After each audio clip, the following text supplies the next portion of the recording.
Ito ang dahilan kung bakit ang mga panlabas na pader sa Japan ay kayang tumagal ng dekada nang hindi nabibitak o napupunit. Sa isang construction site sa Osaka, makikita mo ang mga manggagawa na naglalagay ng halo ng semento sa mga pader na may wire mesh. Hindi mabilis ang kanilang galaw, ngunit bawat kilos ay tumpak.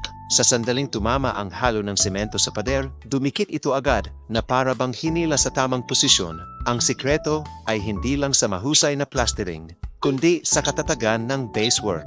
Bago pa manilapat, nilalagyan muna ng magaspang na texture ang pader, parang velcro, para agad na makahawak ang halo ng semento. Ang semento, pinong buhangin, at bonding agents ay pinaghalong maayos sa eksaktong ratio.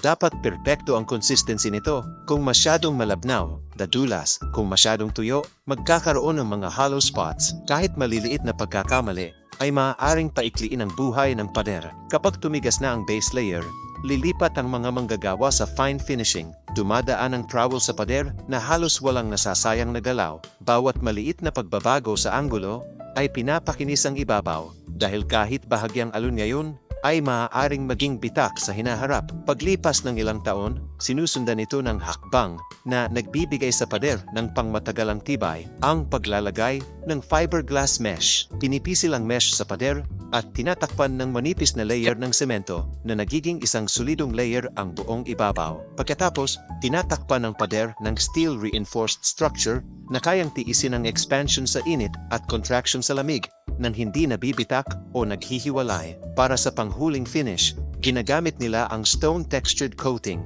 na tinatawag na pebble dash. Pinipigilan nito ang ulan, hangin at UV light at nananatiling matatag ang kulay at texture sa loob ng maraming taon.